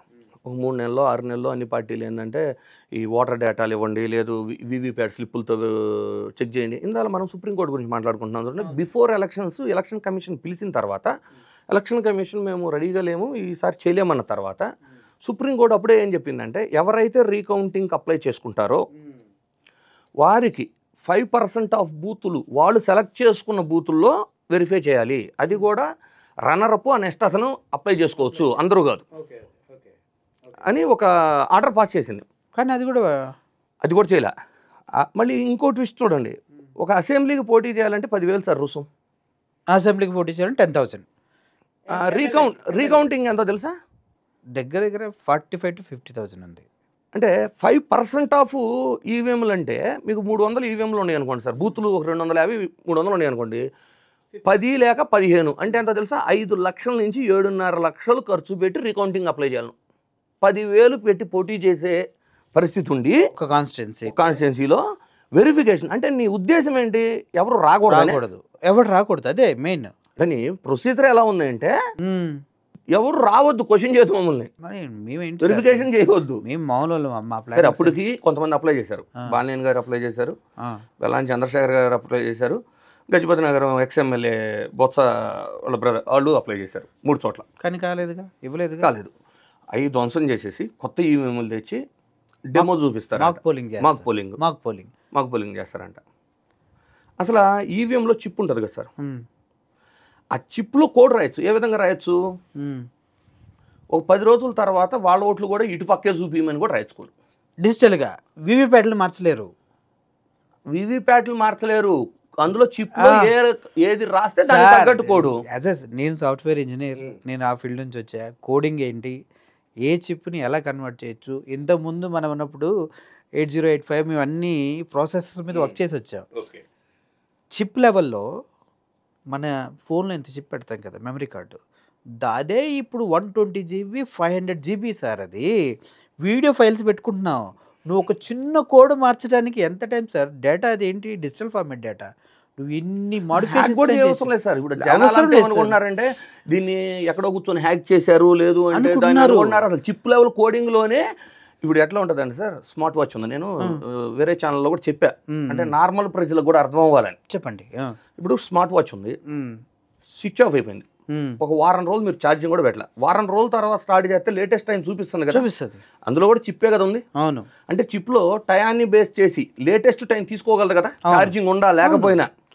సో ఒక వారం రోజుల తర్వాత అటుపక్క ఓట్లు కూడా 20% ఇటు యాడ్ చేయని రాయలేమా సార్? డిజిటల్గా ఏమైనా మార్చొచ్చు sir, EVM can manage. So even JD Lakshminarayana గారు కూడా ఏమంటారంటే, ఆయన చెప్పున్నారు పాపం, ఎలక్షన్ అయిపోయి నెక్స్ట్ డేనే చెప్పున్నారు ఆయన. పరకాల గారు వీళ్ళంతా చెప్పారు సార్, ఏమని ఈవీఎం చిప్లో అంటే ఆ మైక్రో కంట్రోలర్లో ఏ కోడ్ అయితే రాశారో ఆ కోడ్ చూపినప్పుడు అందులో ఉన్న రిజల్ట్స్ ఎలా నమ్మాలి అని క్వశ్చన్ చేశారు. ఇప్పుడు చాలా మంది వితండవాదులు బాగా చదువుకున్న మేధావి వర్గాల గురించే నేను చెబుతుంది, ఎందుకంటే చదువు సరిగా లేని వాళ్ళకి చెబుతాయని అంటారు సార్. బాగా చదువుకొని, అంటే ఎస్పెషల్లీ అందరూ సాఫ్ట్వేర్లే కదా మన దగ్గర. వీళ్ళు వితండవాదం ఏంటంటే పర్టికులర్ నేషనల్ గవర్నమెంట్కు సంబంధించిన గవర్నమెంట్ ఇన్స్టిట్యూషన్స్లో ఈవీఎంలు తయారవుతున్నాయి, అలాంటిది జరగదు అంటారు. ఎంతమంది గవర్నమెంట్ ఆఫీసర్లు అరెస్ట్లు అవ్వట్లేదు సార్? అన్యాయ ప్రైబరీ కానివ్వండి, రకరకాల స్కాముల్లో ఎంతమంది అరెస్ట్ అవ్వట్లా? చాలా మంది. అసలు మీకు ఎందుకు ఇదంతా? మీరు 100% వీవీప్యాట్ స్లిప్పులు కౌంట్ చేస్తే అసలు వీటన్నిటికీ సొల్యూషన్ కదా, అది ఎందుకు చేయరు మీరు? Almost it is equal to ballot కదా సార్. ఇప్పుడు కరెక్టే సార్, బ్యాలెట్. అది నేను ఓటేసా, ఫిజికల్ గా స్లిప్ నేను ఏ ఓటు వేసానో ఆ పార్టీకి వెళ్ళి పడిందాలే చూసుకొని వస్తున్నా. ఇప్పుడు ఈవీఎంలకు ఎలా అయితే సీల్ వేస్తారు వాడికి సీల్ వేస్తారు. ఎడిషనల్ గా ప్రతి పార్టీ ఏజెంట్ కూడా లక్కతో సీల్ వేసుకోవచ్చు, అది ప్రొసీజర్ ఉంది. అవును. సో మన సీలు ఓపెన్ చేయనప్పుడు అందులో ఉన్నవైతే భద్రంగా ఉన్నాయి స్ట్రాంగ్ రూమ్ లో అవి లెక్క పెట్టచ్చు కదా సార్. లెక్క పెట్టచ్చు కదా. మీరు ఇందాక చెప్తున్నారు కదా, సింపుల్ ఎగ్జాంపుల్ చెప్తాను సార్ మీకు. కోడింగ్ మార్చొచ్చా, కోడింగ్లో చేంజ్ ఉంటుందా అంటున్నారు కదా. మనకు తెలిసిన వాళ్ళతో ఎవరిదో ఒక బర్త్డే ఉంది సార్, మనం ఆ డేట్ మర్చిపోతాం. కానీ మన మొబైల్లో సోన్స్కో డేట్లో ఆ రోజు నాకు అలారం కావాలని పెడతాం. అలారం వస్తుందా రాదా? నీకు అలారం కనిపిస్తుందా? మెసేజ్ వెళ్ళింది కదా, విషెస్ వెళ్తాయి, అన్నీ వెళ్తాయి కదా. అంటే ఇప్పుడు ఏంటి, నువ్వు ఎప్పుడో ఒక వారం తర్వాత జరిగేదానికి ఇక్కడ నీకు ఆల్రెడీ మొబైల్లో కోడింగ్ ఉంది. అవును కదా, సేమ్ కోడింగ్ అందుట్లో రాయొచ్చు. అందుకే 45 రోజులు ప్రొక్యూర్ చేయలేదు అంట నేను. అందుకోసమే 45 రోజులు. బేసికల్గా ఈవీఎం మ్యానుఫ్యాక్చరింగ్ యూనిట్స్ ఏవైతే ఉన్నాయో అందుట్లో కూడా బీజేపీకి సంబంధించిన సభ్యులు 4 ఉన్నారనేది సార్. నేనేమంట, అసలు ఎలిగేషన్స్ బదులు we have very clear solution. Already మీరు ఇంప్లిమెంట్ చేసేసారు, చేతిలో వీవీప్యాట్ స్లిప్లు ఉండే, వీటిని లెక్కిస్తే సరిపోతుంది కదా, క్లారిటీ వచ్చేస్తుంది కదా. ఎందుకు లెక్కిలా, దేశంలో ఎక్కడా లెక్కిలా. ఒకే ఒక చోట మీరు గుర్తుపెట్టుకోండి, ఒకే ఒక చోట మన సుప్రీంకోర్టు ముందు ఈవీఎంల మీద జరిగిన ఒక పంచాయతీ ఎన్నికని 2 years తర్వాత లెక్కిస్తే రిజల్ట్ మారింది. గెలిచిన వ్యక్తి ఓడిపోయాడు, ఓడిపోయిన వ్యక్తి గెలిచాడు. మరి ఇప్పుడు ఎలక్షన్ కమిషన్ ఏం సమాధానం చెప్తుంది చెప్పాలి కదా. ఇంకోటి ఇప్పుడు చూడండి, క్యాలిక్యులేటర్ ఉంది సార్. 2 + 2 = 4. 2 + 2 1000 సార్లు టైప్ చేయండి, అదే ట్రై చేయండి, 5 ఏమైనా వస్తుందా? రాదుగా. మరి ఈవీఎంలో రీకౌంటింగ్లో రిజల్ట్ మారినాయి తెలుసా మీకు మన పార్లమెంట్? ఎలా సార్? అదే సార్ చెప్తుంది. ఇప్పుడు మీరు చెప్పిన పాయింట్ ఎగ్జాక్ట్ కరెక్ట్. కోడింగ్లో you can manage any system. డిజిటల్గా ఉన్నదాన్ని దేన్నైనా చిప్ లెవెల్లో మనం మాడిఫై చేయొచ్చు కోడ్ రాసి. ఆ కోడ్ మరి మనకి ఎవరికైనా ఇస్తారంటే ఎలక్షన్ కమిషన్ ఇవ్వమని చెప్పండి, ఇస్తారా? అదే సార్, ఇక్కడ ఏమిటంటే ఫస్ట్ ఆఫ్ ఆల్ ట్రాన్స్పరెన్సీ అనేది మిస్ అయింది అనేది, ఇలాంటి ఎన్నో రకాల అనుమానాలు ఉన్నప్పుడు వీటిని క్లారిఫై చేయటంలో ఎలక్షన్ కమిషన్ ఫెయిల్ అవుతున్నప్పుడు, ఇప్పుడు మొన్న చూడండి రాహుల్ గాంధీ గారు ఒక పార్లమెంట్ని ఎగ్జాంపుల్గా తీసుకున్నారు.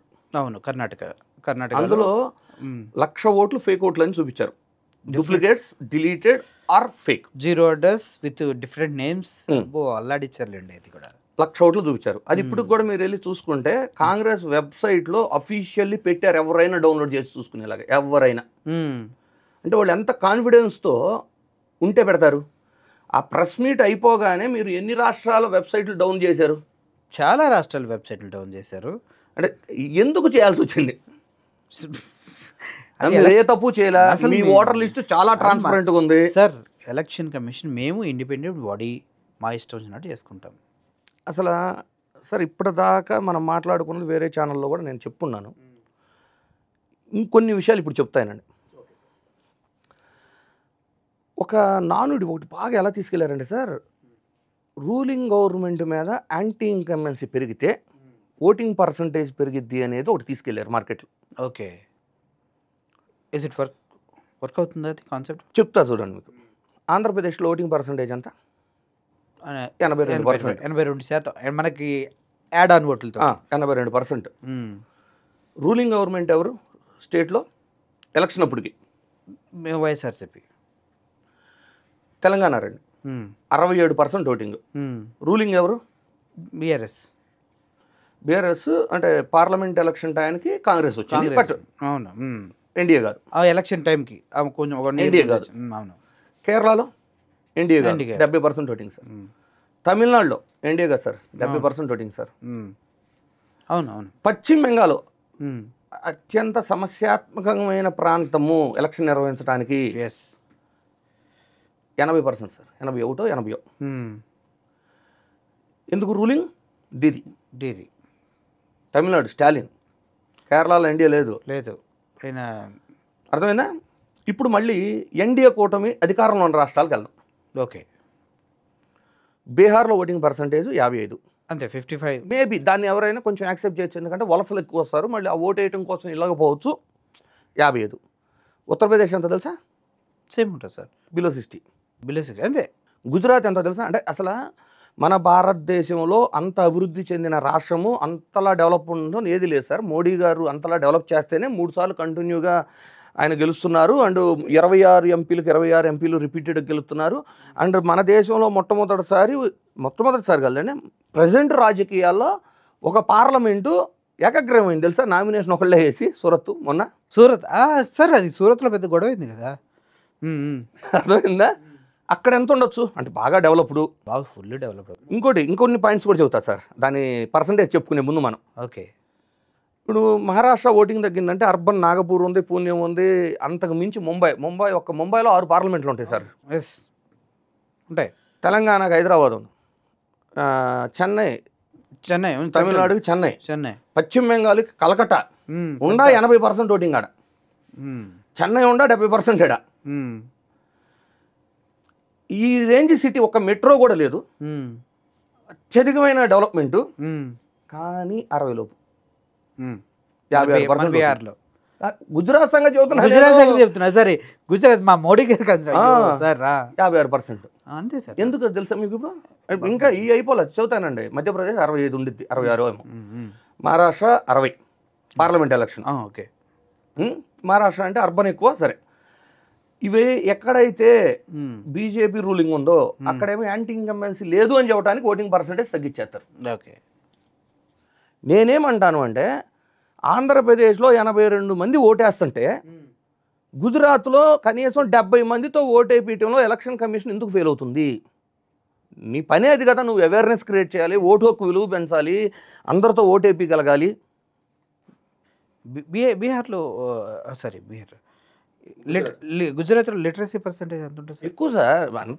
అంత డెవలప్ చేయబట్టే కదా ఇప్పుడు అంత దేశం అంతా మోడీ మంత్ర. డూ యూ ఫీల్ నిజంగా డెవలప్ అయిందని మీరు ఫీల్ అవుతున్నారా? అదంతా ప్రోపగండా సార్. కాకపోతే నేనేమంటా అంటే ఎక్కువ రూరల్ కల్చర్ ఉన్న గుజరాత్లో 56 అనేది వాస్తవం కాదు. ఎస్. దాన్ని ఇప్పుడు మీరు నోటీస్ చేయాల్సింది ఏంటంటే వాళ్ళకి కావాల్సిన కాడ ఓట్లు తగ్గిస్తున్నారు, వాళ్ళకి కావాల్సిన కాడ ఓట్లు పెంచుతున్నారు. ఎస్. మహారాష్ట్ర ఒక ఎగ్జాంపుల్ చెబుతా. ఇప్పుడు పార్లమెంటు ఎన్నికలు అయిపోయిన 4 నెలల వ్యవధిలో జరిగిన అసెంబ్లీ ఎన్నికల్లో కొత్తగా 1 కోటి ఓట్లు యాడ్ అయినాయి. 4 నెలల వ్యవధిలో కొత్తగా 1 కోటి ఓట్లు యాడ్ అయినాయి. ఒక్కొక్క అసెంబ్లీకి 27,000 నుంచి 28,000 అదనపు ఓట్లు యాడ్ అయినాయి. ఓకే. ఎందుకు యాడ్ చేయాల్సి వచ్చినాయి అంటే చేశారు అంటే దొంగ ఓట్లు అని నేను అన్ను. ఆ యాడ్ అయిన ఓట్లతో అసెంబ్లీకి వెళ్ళగలిగారు వాళ్ళు. దొంగ ఓట్లు కాకుండా 1 కోటి ఓట్లు ఎక్కడి నుంచి వస్తాయి? 1 కోటి డేటా ఏనండి, ఆ 1 కోటి ఓట్ల డేటా అడిగితే ఇవ్వట్లేదు కదా.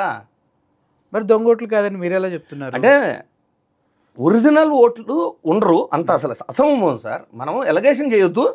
నేనేం చెబుతున్నా అంటే 4 నెలల వ్యవధిలో ఇన్ని ఓట్లు యాడ్ అయినాయి కదా. ఈ ఓట్లు అంతలా ఎందుకు యాడ్ అయినాయి అంటే పార్లమెంట్ ఎన్నికలో ఇండియా కూటమి 2/3 పైన గెలిచింది కాబట్టి అసెంబ్లీని గెలవలేరు కాబట్టి కొత్త ఓట్లు వచ్చి వాళ్ళంతా వీళ్ళకి వేసినట్టు చూపిస్తే కానీ వీళ్ళు గెలవలేరు కాబట్టి 1 కోటి ఓట్లు యాడ్ అయినాయి. మహారాష్ట్రలో 1 కోటి ఓట్లు యాడ్ అయ్యి ఇప్పుడు బీహార్లో 65 లక్షల ఓట్లు పోతాయి. ఎందుకు పోతాయి?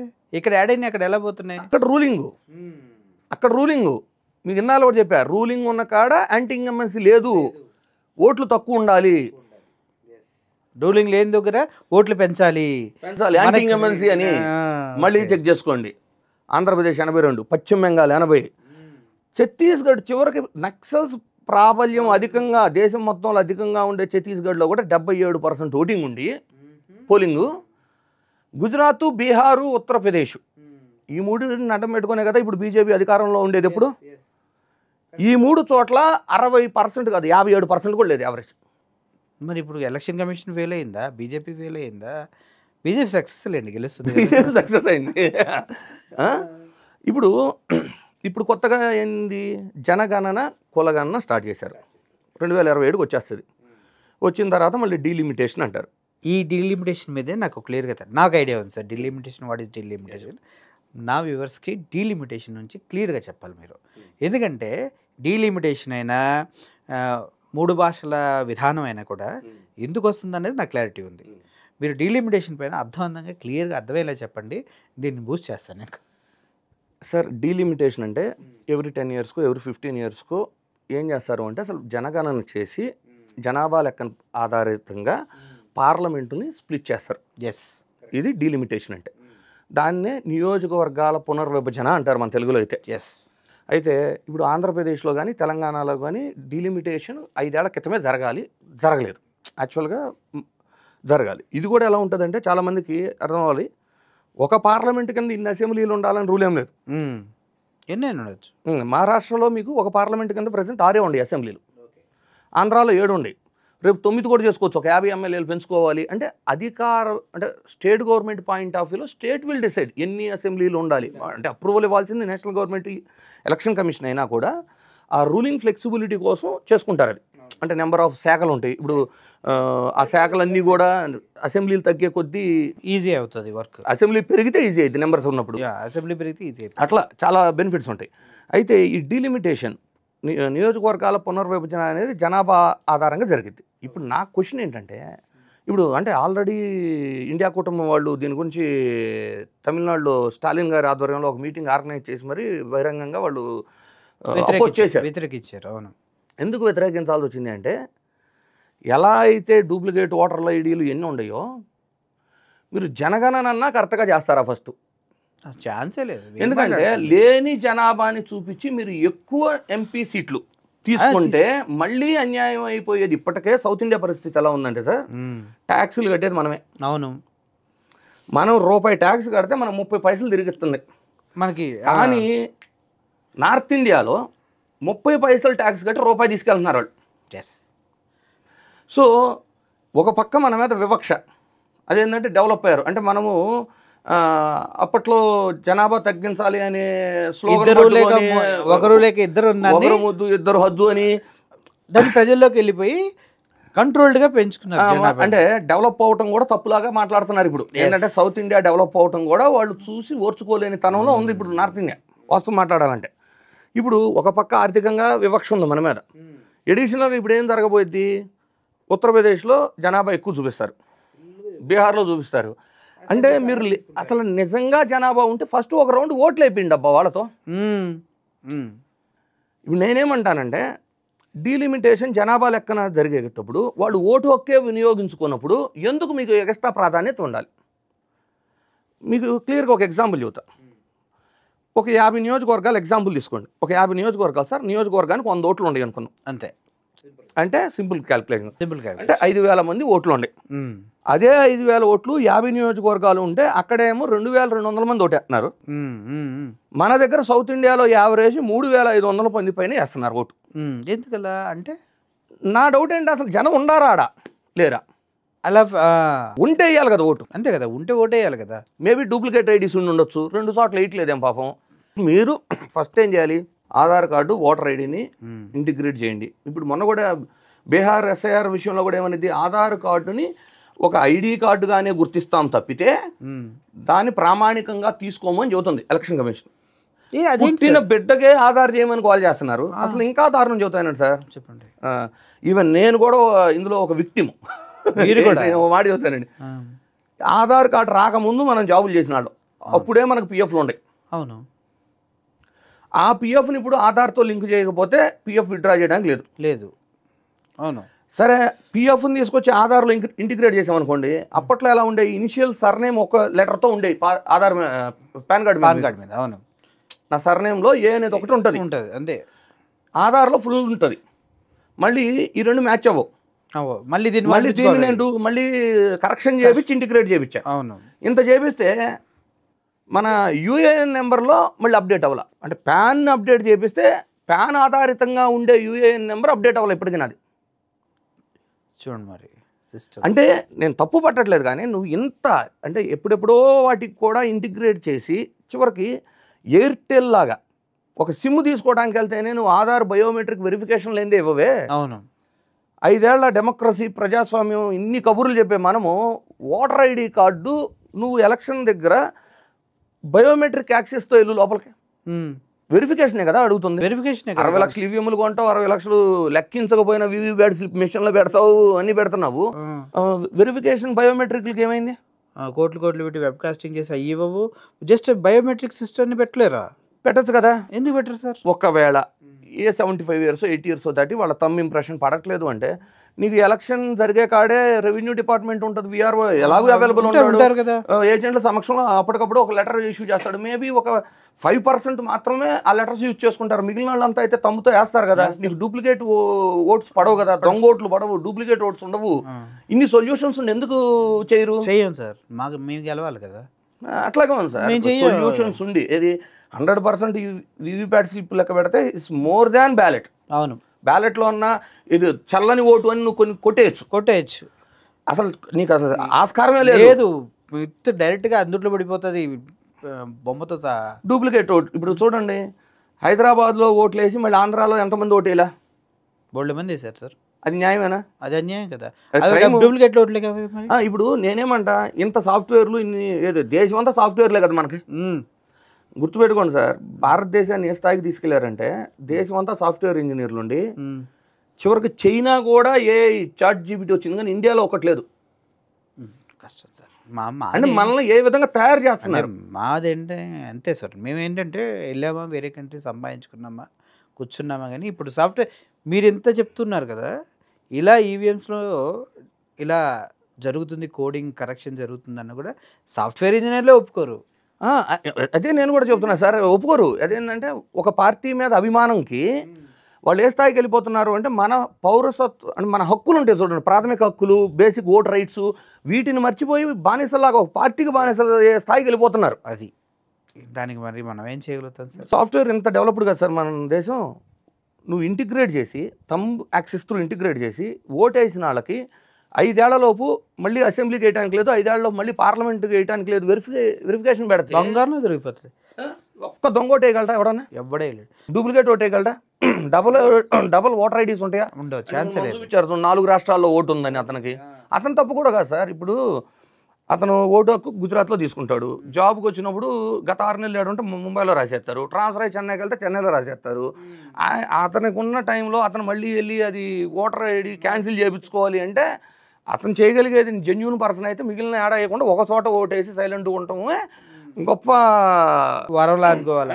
తన డ్యూటీ తను మంచి వ్యక్తిత్వం కలిగిన వ్యక్తిలా మనం చూడొచ్చు. అలాంటి పరిస్థితి ఉంది. అసలు ఎలక్షన్ కమిషన్ గురించి ఇంకా ఎన్ని ఉన్నాయి అనుకుంటున్నారు ఫెయిల్యూర్స్? నేనేమో అందుకే ఫస్ట్లో నేను చెప్పా వాళ్ళ అసమర్థత నేను పదే చెబుతున్నా. Very good word sir. South India మొత్తం 130 పార్లమెంట్లు ఉంటే ఒక్క రోజులో ఎలక్షన్ పెట్టేసింది. 40 పార్లమెంట్లు ఉండే బీహార్ 7 దశల్లో పెడతారు. ఎందుకని సార్ మరి దీన్ని ఏమనాలి? ఎందుకని అంటున్నా నేను. అక్కడ అంటే ఎట్లా అయిపోయిందండి sir, Uttar Pradesh 7 phases, Bihar 7 phases, పశ్చిమ బెంగాల్ 7 phases. అక్కడ వాళ్ళు క్లీన్ స్వీప్ చేసే అంత భారీగా గెలవగలిగితేనే అధికారంలో ఉంటారు. ఎస్, అంటే ఒక ఫేజ్లో వచ్చినవి ఎన్ని వస్తాయి, ఎంత మ్యానిపులేట్ చేసాం, ఓకే ఇక్కడ ఈ ఫేజ్లో ఎన్ని వచ్చినాయా, ఈ ఫేజ్లో ఎన్ని రావాలి, ఆ లెక్కల కోసం ఒకటి మ్యానిపులేషన్ అవ్వచ్చు. రెండు ఇంకోటి ఏమైందంటే మెయిన్ స్టార్ క్యాంపైనర్స్ ఆ నియోజకవర్గాల్లో తిరగాలి. ఒకేసారి పెడితే అన్ని కవర్ చేయలేరు. 7 phases పెడితే 10 నియోజకవర్గాలంటే తిరుగుతారు. అన్ని నియోజకవర్గాలు తిరిగితే అన్ని స్వీప్ చేసినట్టు చూపించి ఇప్పుడు ఆ 120 ప్యాక్ చేసుకుంటే కానీ వాళ్ళు అధికారంలో రాలేకపోతున్నారు. ఎలక్షన్ కమిషను ఒక రాష్ట్రాన్ని నువ్వు 7 phases కాదు 10 phases పెట్టుకుని కాదంట్లా.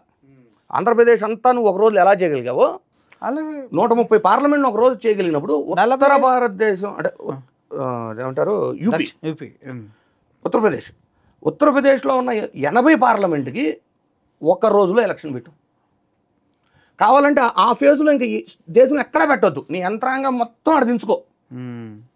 80 పార్లమెంట్కి ఒక రోజు పెట్టు. అంటే 130 పార్లమెంట్లు ఒక రోజులో ఎలక్షన్ చేయగలిగింది నువ్వు 80 పార్లమెంట్కి ఎందుకు చేయట్లా? చేయండి సార్, మేము గెలవాలి కదా. మరి దీన్ని ఏమంటారు అంటే ఎలక్షన్ కమిషన్ లాలూచి రూలింగ్ గవర్నమెంట్తో పడినట్ట యూపీ బీహార్లో 7 phases ఎలక్షన్ జరుగుతుంటే పడినా సిగ్గుండదు సార్ మాకు. సీరియస్గా నిన్న ఆయన మీటింగ్ చూసిన తర్వాత నాకు అనిపించింది ఇదే, ఇంత సింపుల్గా ప్రజల్ని ఎర్రి పప్పల్ని ఎలా చేయగలుగుతున్నారు ఎలక్షన్ కమిషన్. ఇండిపెండెంట్ బాడీ అంటే ఎవరు ప్రశ్నించకూడదా? ప్రశ్నించకుండా కూడా వాడు సమాధానం చెప్పడానికి సిద్ధంగా లేడు. ఈ విషయాలు ప్రజల దగ్గరికి తీసుకెళ్ళడానికి రాజకీయ నాయకులు ముందుకొచ్చి మాట్లాడలేదు. లోకల్ బాడీస్ ఇప్పుడు మీరు నేషనల్ పార్టీస్ రెండింటి గురించి మాట్లాడుతున్నారు. రాహుల్ గాంధీ సొంతగా ఆయన చంపుకున్న చేతకాని వ్యక్తి, ప్రజాస్వామ్యాన్ని చంపుతున్నటువంటి ఒక అధికార పార్టీ. ఇప్పుడు కాన్స్టిట్యూషన్స్లో ఇవన్నీ పొందుపరచబడి ఉంటాయి కదా సార్. మరి ఇండిపెండెంట్ బాడీ కాదని మీరు సుప్రీంకోర్టు, హైకోర్టు వీటిని కూడా అంటూ ఉన్నారు. మరి ప్రజలకి న్యాయం ఎక్కడ జరుగుతుంది? ఇండిపెండెంట్ బాడీ కాదు అని చెప్పలేదు సార్. Independent ఇండిపెండెంట్ bodyగా బాడీగా behave చేయట్లేదు. బిహేవ్ చేయాల్సిన విధంగా చేయట్లేదు. Yes. ఆ ట్రాన్స్పరెన్సీ మిస్ అయిపోతుంది. సో రియలైజ్ అయ్యి కొంచెం వాళ్ళు వాళ్ళ they have to strengthen the procedure and they have to really act as independent body. Independent. And మొన్న రీసెంట్గా సుప్రీంకోర్టులో రాహుల్ గాంధీని ఉద్దేశించి నువ్వు ఎలా దేశద్రోహి అన్నట్టుగా మాట్లాడాను. ఆ స్టేట్మెంట్ ఇవ్వచ్చు సార్ అసలు అర్థం కాదు ఏంటంటే సార్, రాహుల్ గాంధీ అనేది ఎలా ఒక ఎంపీ కాదు అనే బేసిక్ సెన్స్ ఉండలేదు సార్ ఎవరికి కూడా. లీడర్ ఆఫ్ అపోజిషన్ ఎల్ఓపి, అది ఎంతమందికి అర్థమవుతుంది? He is representing opposition. So ruling party ఎంత స్ట్రాంగ్ ఉంటుందో ఎల్ఓపి కూడా అంతే స్ట్రాంగ్. అతనికి అంత రెస్పెక్ట్, ప్రోటోకాల్ అన్ని ఉంటాయి ఎల్ఓపికి.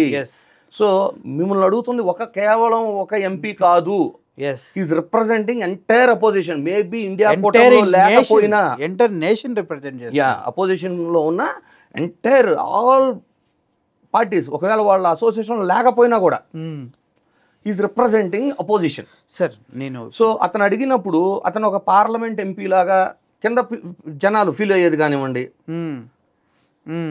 అసలు ఇంకొక దారుణమైన పరిస్థితి చూడండి. ఎలక్షన్ కమిషన్ యొక్క సీజీ అంటే మన చీఫ్ ఎలక్షన్ కమిషన్ ఆఫీసర్ని ఎలక్ట్ చేయడానికి ప్రొసీజర్లో ఏముంది? అప్పుడు పెట్టుకున్న ప్రొసీజర్లో అపోజిషన్ లీడరు, అధికార పార్టీ లీడరు, సిజేఐ అంటే రెండు ఎవరికి వాళ్ళు వేస్తారు. సిజేఐ అనేది ఇండిపెండెంట్ బాడీ కాబట్టి ఈ ఓటుతో ఒక జెన్యూన్ పర్సన్ ఎలక్షన్ కమిషనర్గా వస్తాడు. This is the procedure. Before 2024 elections ముందు ఏం జరిగింది అంటే పార్లమెంట్లో అప్పటికప్పుడు ఒక చట్టాన్ని తెచ్చి సిజేఐని తీసేసి రూలింగ్ గవర్నమెంట్ యొక్క ఇంకో మినిస్టర్కి ఆ రచన రాశారు. దాన్ని అపోజ్ చేయకుండా ఉండటానికి ఆ టైంలో చాలామందిని సస్పెండ్ చేశారు. చేసి వాళ్ళకు అనుకూలంగా ఇప్పుడు 3 ఓట్లలో 2 ఓట్లు అధికార కూటమి, 1 ఓటు అపోజిషన్ అయిపోయింది. కానీ బలం ఎక్కడుంది? వన్ సైడ్ వాళ్ళకి కావాల్సిన వాళ్ళని తీసుకొచ్చి ఎలక్షన్ కమిషన్ ఆఫీసర్గా కూర్చోబెట్టి ఎలక్షన్ నడిపారు. తెలుస్తుంది సార్. ఇప్పుడు సుప్రీంకోర్టును తీసేయాల్సిన పని ఏంటి సార్? సిజేఐని తీసేసేది అసలు సిజేఐని తీసి అపోజిషన్ పార్టీ ఎందుకు ఒప్పుకుంది? అది కదా పాయింట్. పొలిటికల్ పార్టీస్ ఎలా డిసైడ్ చేస్తాయి ఎవరు ఉండాలి లేకుండా? ఎలా డిసైడ్ చేసే? ఎలా సార్? ఇలాంటివన్నీ ఎవరు రెస్పాండ్ అవ్వాలి? రాష్ట్రపతి గారు చూసుకోవాలి. మరి రాష్ట్రపతి గారు ఈ ప్రొసీజర్ మారుతున్నప్పుడు ఒకళ్ళకి ఫేవర్ ఏమవుతుంది సార్? గవర్నర్ లేనిది, రాష్ట్రపతి లేనిది, న్యాయస్థానాల్లో జడ్జి లేనిది, యూనివర్సిటీ వీసీ లేనిది, అందరూ కూడా ఏ పార్టీ అయితే రూలింగ్ ఉందో ఆ పార్టీకి అనుకూలమైన వాళ్ళకి వస్తున్నాయి. చివరికి పద్మశ్రీ లేనిది ఆ పార్టీకి ఫేవర్గా ఆడని ఉంటే తీసుకురండి, ఒక పద్మశ్రీ ఇచ్చేద్దాం, ఒక పద్మభూషణ్ ఇచ్చేద్దాం. మీరు రాష్ట్రపతి గారు అన్నారు. చెన్నై మన తమిళనాడు ఇన్సిడెంట్ తీసుకుందాం. స్టాలిన్ గవర్నమెంట్ ఏదో పథకాలను ప్రవేశపెట్టి పంపించారు. అక్కడున్న గవర్నర్ గారు 2 సంవత్సరం 3 సంవత్సరం హోల్డ్ చేశారు. దానికి సుప్రీంకోర్టు తీర్పిచ్చింది. అలా ఎలా హోల్డ్ చేస్తారు? 3 నెలల తర్వాత మీరు కనుక దాన్ని అపోజ్ చేసినా, కరెక్షన్స్ ఉన్నా చెప్పాలి, లేదంటే అది స్వతంత్రంగా ప్రజల్లోకి వెళ్ళిపోతాయి. ఎందుకంటే అసెంబ్లీ సభ్యులంతా కలిసి ప్రజాప్రతినిధులు అంతా ఒక మంచి చేయడం కోసం వచ్చారని తీర్పిచ్చింది. దానికి రాష్ట్రపతి గారు వెళ్ళేసి అట్లా అడుగుతారు మమ్మల్ని, మాకు టైం ఎలా ఫిక్స్ చేస్తారని ఆవిడే అడుగుతుంది కదా. మరి దాన్ని ఏమనాలి? సుప్రీంకోర్టే ఆమెకు టైం ఇస్తే పాపం రాష్ట్రపతికి టైం ఇచ్చేది ఏంటంటే, అంటే ఇక్కడ ఏమవుతుంది అంటే సార్, పొలిటికల్ ఇంటర్ఫీరెన్స్ పెరిగిపోయిన తర్వాత వాళ్ళ డ్యూటీ వాళ్ళు చేయలేక, కక్కాలేక మింగాలేక అంటారు చూడండి, ఆ పరిస్థితిలో ఉండే బాడీస్ అన్ని అంతే. ప్రస్తుతం మన పరిస్థితుల్లో దేశవ్యాప్తంగా రాజకీయంగా ఒక అనిశ్చితి, తొక్కివేత, లాక్కోవటాలు, దొంగతనాలు చేయటాలు, రాజకీయ పార్టీలు వాళ్ళకి కావాల్సినట్టుగా సిస్టమ్ మొత్తాన్ని మార్చేసుకుంటూ వెళ్ళిపోతున్నాయి. ఇంకోటి చెబుతాను సార్, డిలిమిటేషన్ అనేది అసలు ఓటు వేయని ఏరియాలో జనాభాను చూపించి ఎక్కువ పార్లమెంట్లు తీసుకెళ్తే మరి ఓటు వేస్తున్న మనకి విలువేడ ఉన్నట్లు లేదు సార్. ఇప్పుడు నిజంగా ఓట్లు వేసిన వాళ్ళ ప్రకారం డిలిమిటేషన్ అనేది ఎన్రోల్డ్ ఓట్లు, నమోదైన ఓట్లు కాకుండా ఓటు వేసిన ఓటర్ల ప్రాతిపదికన కానీ చేయమనండి.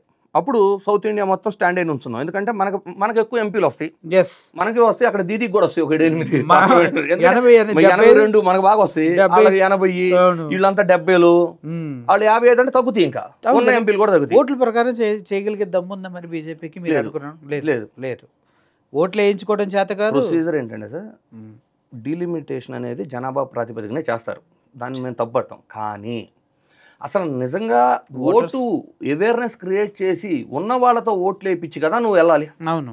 ఇప్పుడు అర్థాకెందుకు సార్, గత ఎలక్షన్లో 2024 ఎలక్షన్లో ఆల్మోస్ట్ 97 కోట్ల సంథింగ్ నెంబరు ఎన్రోల్ అయ్యారు.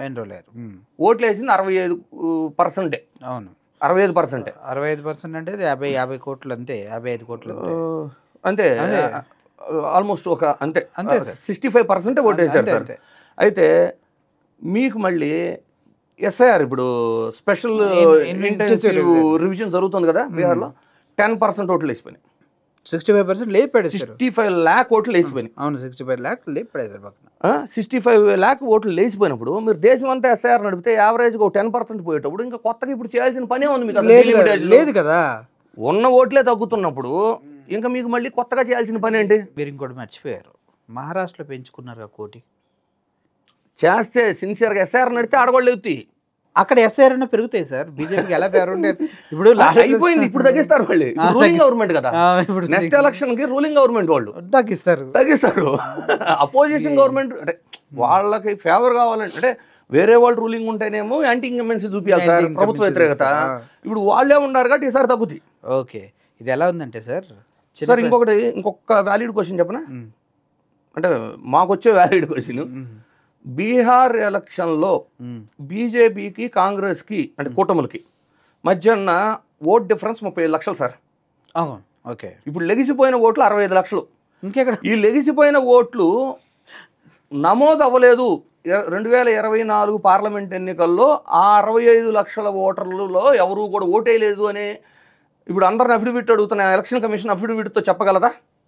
చెప్తే ఇప్పుడు ఎలక్షన్ కమిషన్ చేతకంది అయిపోయింది కదా, అంతే కదా సార్. అప్పుడు 65 లక్షల ఓట్లు తీసేసావు, అందులో 35 లక్షల ఓట్లు గవర్నమెంట్ ఫామ్ అయింది. మీరు నిజంగా 65 లక్షల్లో ఎవరు కూడా మొన్న 2024 ఎన్నికల్లో ఓటేయలేదని చెప్పగలరా? అదే కదా, 65 లక్షలు ఓట్లు వేయలేదు చెప్పగలంటే. మరి ఆంధ్రప్రదేశ్ బీహార్ని కూడా మోసం చేశారు మీరు. డెఫినెట్గా ఈ రెండింటితోనే నేషనల్ గవర్నమెంట్ ఫామ్ అయింది. మేము చేస్తాం సార్, మేము అంతే చేస్తాం. ప్రజలకు అర్థం కావాలి సార్, ఎందుకంటే ఇంత దారుణమైన పరిస్థితుల్లో ఇండియాని తీసుకెళ్ళడానికి కారణం ఎవరంటారు మీరు? ఇంతసేపు మనం మాట్లాడుకున్నాం సార్. ఈ మొత్తం ఎపిసోడ్లో నేను చెప్పే దాంట్లో చాలామందికి అర్థం కావట్లేదు కానివ్వండి, బీజేపీ ఒకటి కాంగ్రెస్ ఒకటి కాదు సార్. Yes, valid, right. రెండు ఒకటే విధానం. ప్రాంతీయ పార్టీలను అణిచివేయాలి, ఉంటే నువ్వు ఉండు లేదంటే నేను ఉంటాను. ఎందుకని సార్? ఎందుకంటే వాళ్ళు అధికారంలోకి రావాలి, వాళ్ళు ప్రధానమంత్రి అవ్వాలి అనే ప్రాంతీయ పార్టీలు ఉంటే మెల్లమెల్లగా జాతీయ పార్టీలకు థ్రెట్ లాగా భావించేవాళ్ళు ఇప్పుడు ప్రాంతీయ పార్టీలని అణిచివేసే ధోరణిలో ఉండారు. నేను దానికి కూడా మీకు కావాలంటే డీటెయిల్డ్ ఎక్స్ప్లెనేషన్ ఇస్తా చూడండి. ఇప్పుడు ఫస్ట్ ఏం చేద్దామంటే బీజేపీ కూటమి, ఇండియా కూటమిలో లేని పార్టీల గురించి మాట్లాడదాం. వైఎస్ఆర్సీపీ లేదు, ఇప్పుడు అక్రమ కేసులు, కానీ ప్రతిపక్షం ఎల్ఓపి కూడా మాట్లాడరు దీని గురించి. ఎందుకంటే ఇక్కడ వైఎస్ఆర్సీపీ నాశనం అయిపోతే అదంతా ఒకప్పుడు కాంగ్రెస్ ఓట్ బ్యాంక్ కాబట్టి లబ్ధి ఎవరికి? కాంగ్రెస్కి. ఇండియా ఉండండి, లేదు కాంగ్రెస్కి వస్తాం. మళ్ళీ ఓకే, తెలంగాణకి వద్దాం. బీఆర్ఎస్ ఈ రెండు గ్రూపులో లేదు. బీఆర్ఎస్ ఒక్క ఎంపీ కూడా గెలవలేకపోయింది సెకండరీ, వాళ్ళ మీద అక్రమ కేసులు. నేను అక్రమ అనేది ఎందుకంటానంటే ప్రూవ్ అవ్వలేదు కాబట్టి అక్రమ అనే పదం కంటే కూడా కేసులు అన్నాం. ఓకే, కేసులు ఇక్కడ కూడా ఎల్ఓపి మాట్లాడదు. ఎందుకంటే ఈ పార్టీ నాశనం అయిపోతే బెనిఫిషరీ ఎవరు? ఇతర BJP or Congress national party. Then go to Orissa.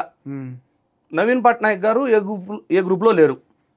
ఇప్పుడు ఆయన నాశనం అయిపోతే ఇతర BJP or Congress is beneficiary. ఆ రెండు అక్కడ కూడా.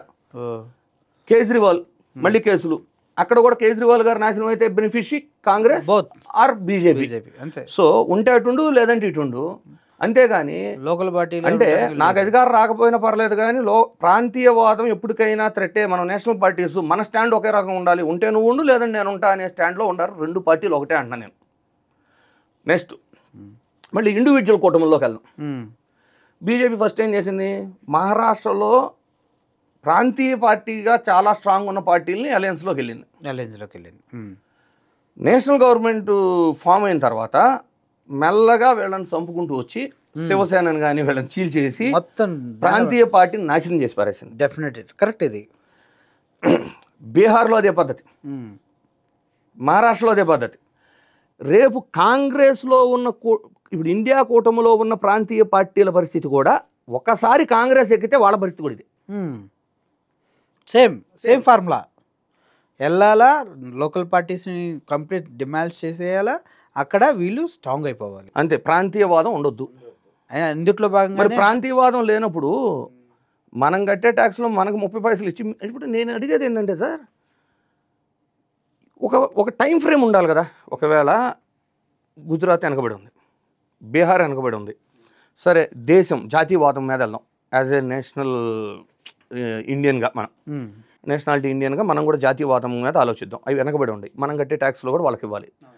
ఇన్ని ఏళ్ళకి డెవలప్ చేస్తారు, ఒక టైం ఫ్రేమ్ ఉండాలిగా మీకు. అంటే ఒక 20 ఇయర్సా, ఒక 20 ఇయర్స్లో ఎక్కువ షేర్ ఇద్దాం, తర్వాత ఎవరి ట్యాక్స్ వాళ్ళు ఎక్కువ యూటిలైజ్ చేసుకోకునే వెసులుబాటు ఇద్దాం అనే విధంగా చెప్పగలరా? లేదు, అట్లా చెప్తున్నా. ఇంకో 20 ఏళ్ళు కాదు, 50 ఏళ్ళు ఉండాలి. ఎందుకంటే డెవలప్మెంట్ అనేది తీసుకెళ్లే ఫండ్స్ లో ఉంటాయి, కానీ నిజంగా డెవలప్ చేస్తే ఎందుకు ఉండిద్ది సార్? ఆ విధంగా పొలిటీషియన్స్ అంతా తినేయటమే కానీ అది తీసుకెళ్లే ఫండ్స్ లో ఉండిద్ది. అంతే, నిజంగా డెవలప్ చేస్తే ఉండదు కదా. ఉండదు. ఇప్పుడు మనకి ఇచ్చే ఫండ్స్ కంటే ఆడ ఎక్కువ వెళ్తున్నప్పుడు మనకంటే ఎక్కువ డెవలప్మెంట్ ఉండాలి కదా. లేదు కదా, మరి లేదు కదా. ఎందుకు లేదు కదా, ఎందుకు లేదు మరి? మధ్యలో వేసేటివే సార్, అక్కడ ఇంకెన్నాళ్ళు అలా అది కంటిన్యూ. సో ప్రాంతీయవాదం ఉంటే అడిగిద్ది, ప్రాంతీయవాదం లేకపోతే అడగలరా? అడగలేరు. ఇప్పుడు సౌత్ ఇండియాకి జరుగుతున్న వివక్ష గురించి తెలంగాణలో కాంగ్రెస్ రూలింగ్లో ఉంది, తెలంగాణ కాంగ్రెస్ మాట్లాడగలదా? లేదు. ఎందుకు మాట్లాడలేదంటే, మాట్లాడితే వాళ్ళకి నార్త్ ఇండియాలో కాంగ్రెస్ మీద ప్రెషర్ ఉంటుంది కాబట్టి వాళ్ళు మాట్లాడలేరు. మాట్లాడాలని ఉండా కూడా వాళ్ళు మాట్లాడలేని పరిస్థితి. సో ప్రాంతీయ పార్టీలు ఉండాలి, ప్రాంతీయ పార్టీలకు బలం మళ్ళీ పెరగాలి, స్టేట్లు డెవలప్ అవ్వాలి అంటే ప్రాంతీయ పార్టీలు ఉండాలి. కావాలంటే మీరు అలయన్స్లు పెట్టుకోండి, లేదు అంటే ఎంపీ ఓటు వచ్చేతరకు మేబీ నేషనల్ పార్టీలు వేసుకోండి. కానీ ప్రాంతీయవాదం చనిపోతుంటే చూస్తూ ప్రజలు ఉంటే రేపటి రోజున ప్రజలకే. ప్రాంతీయవాదం చనిపోవడానికి కారణం ఇంకోటి కూడా, తెలుగు భాష లోకల్ లాంగ్వేజ్ని కూడా డెమాలిష్ కంప్లీట్గా లేకుండా చేయడం కోసం 3 త్రిభాషా విధానం అని తీసుకొచ్చి హిందీ మ్యాండేట్ చేస్తూ వెళ్తూ ఉన్నారు కదా. అసలు హిందీ నేషనల్ లాంగ్వేజ్ కాదు సార్, రికగ్నైజ్డ్ ఒకటి. అంతే అంతే అంతే. ఇది నేషనల్ లాంగ్వేజ్ దీన్ని యాక్సెప్ట్ చేయాల్సిన అవసరం ఏ స్టేట్ గవర్నమెంట్కి లేదు. సార్ టీడీపీ ఉంది, ఎగ్జాంపుల్ చెబుతా. టీడీపీ ఈజ్ ఏ రీజన్, అంటే ప్రాంతీయవాదంతో పుట్టిన పార్టీ. అవును, కాంగ్రెస్కి అగనెస్ట్గా తెలుగు అనే ఫీలింగ్తో పుట్టిన పార్టీ. వాళ్ళు ఇప్పుడు కాంగ్రెస్తో అలయన్స్లో వెళ్తున్నారు, ఎన్డీఏతో అలయన్స్లో వెళ్తున్నారు. ప్రాంతీయవాదాన్ని మీరు ఎప్పుడు ప్రశ్నించగలరు? ఈ రోజున వైజాగ్ స్టీల్ ప్లాంట్ ప్రైవేటీకరణ స్టార్ట్ అయిన తర్వాత మాట్లాడలేని పరిస్థితిలో కూర్చున్నారు. మీరు ఎంతలా ఫైట్ చేశారు ఎంతవరకు చేశారు కదా. మరి ఈ రోజు ఎందుకు చేయలేకపోతున్నారు? ఎందుకు అంటే ప్రాంతీయవాదాన్ని మనం మిస్ అవుతున్నాం. ప్రాంతీయవాదాన్ని వదులుకున్న తర్వాత నువ్వు క్వశ్చన్ చేయలేవు. ఇప్పుడు బీఆర్ఎస్ ఉంది సార్, బీఆర్ఎస్ ప్రాంతీయ పార్టీ, వాళ్ళు అడగగలరు అంటున్నా. అదే ఇప్పుడు కాంగ్రెస్ అడగగలదా ఏదన్నా ఎట్లాంటిది జరిగితేడా? లేదు, సమస్య లేదు. ఎందుకంటే ఆ ప్రాంతీయవాదాన్ని మనం చంపుకుంటే మనకే నష్టం. ఇప్పుడు ఈ స్టీల్ ప్లాంట్ గురించి మాట్లాడే వాళ్ళు ఎవరు ఉండరు? లేరు. ప్రతిపక్షం నుంచే మాట్లాడాలి. మాట్లాడితే వైఎస్ఆర్సీపీ మాట్లాడాలి, లేదు ఇంకెవరు మాట్లాడలేదు, ఇంకెవ్వలేరు. ఇంకే వేరే పార్టీలు ఏమన్నా వాళ్ళు మాట్లాడాలి. ఇంకా సిపిఐ సిపిఎం వాళ్ళు మాట్లాడి ఎవరు పట్టించుకునే పరిస్థితి లేదు. టోటల్గా రాజ్యాంగాన్ని కూడా మార్చేస్తారు సార్ రాబోయే రోజుల్లో. మార్చితే తప్పులేదు సార్. నేను ఏమంటానంటే అమెండ్మెంట్స్ ఎప్పుడు మంచివే, కాకపోతే నిజంగా ప్రజల కోసం ప్రజల తరపున ఉండే రాజ్యాంగాలు అమెండ్మెంట్ చేస్తే డెఫినెట్లీ అందరూ యాక్సెప్ట్ చేద్దాం. బట్ ఇప్పుడు ఎలా ఉందంటే గెలుపుల కోసం ఇండిపెండెంట్ బాడీస్ని వాడుకోవటం, వాళ్ళ చేతుల్లోకి తీసుకోవటం బాగాలేదు అని చెప్తున్నాను. మీరు అన్నట్టుగా not only election commission, judiciary sir, no independent body, నేను మళ్ళీ క్లియర్గా చెబుతున్నా, no independent body is acting as a independent body. Great statement. Political interference ఎక్కువైంది. Okay sir, thank you so much. Welcome sir. నాకు ఇంకా మీ దగ్గర నుంచి మాట్లాడాల్సిన చాలా ఉన్నాయి. నెక్స్ట్ ఇంకొక రోజు నాకు టైం ఇవ్వండి, ఎందుకంటే ఇంకో హాట్ టాపిక్స్ చాలా ఉన్నాయి. సో ఇప్పటివరకు మీరు ఇచ్చిన ఇన్ఫర్మేషన్ మా వ్యూవర్స్కి 100% రీచ్ చేసే రెస్పాన్సిబిలిటీ నాది. బట్ కంపల్సరీగా లాజిక్స్ అర్థం చేసుకోండి, ఇండియాలో జరుగుతున్నటువంటి ప్రతి ఒక్క ఆట వెనక ఓటు అనే ఒక అస్త్రాన్ని తప్పుగా ఉపయోగించుకుంటూ వెళ్తూ ఉన్నారు. ఈ విషయాన్ని మీకు చేరవేయకపోతే ప్రజాస్వామ్యం చనిపోతుంది, ప్రాంతీయవాదం చనిపోతుంది, పూర్తిగా కాన్స్టిట్యూషన్ అనేది కూడా నిర్వీర్యం అయిపోయే అవకాశాలు ఉన్నాయి. మనం ఫైట్ చేయాలి, మన ఓట్లు మనమే వేసుకోవాలి. అత్యంత పవర్ఫుల్ వెపన్. దాన్ని చోరీ చేస్తున్నారంటూ రాహుల్ గాంధీ దేశవ్యాప్తంగా ఆయన సంచలనాత్మకమైనటువంటి వీడియోసు, రెఫరెన్స్‌లు, ప్రూఫ్‌లతో ముందుకు వెళ్తూ ఉన్నారు. అదేవిధంగా అన్ని రాష్ట్రాల్లో ఓట్లు ఎలా పెరుగుతున్నాయి, ఎక్కడెక్కడ తగ్గుతున్నాయి, అసలు ఆ ప్రాంతీయవాదం, డీలిమిటేషన్ అంటే ఏంటనేది మీకు క్లియర్‌గా ఇంద్రనీల్ రెడ్డి గారు మనకు క్లియర్‌గా ఎక్స్‌ప్లెయిన్ చేశారని నేను అనుకుంటున్నా. నెక్స్ట్ ఎపిసోడ్‌లో ఇంతకన్నా మంచి టాపిక్స్ మీకు అందిస్తాం. ముందుగా sir, thank you so much for coming my studio.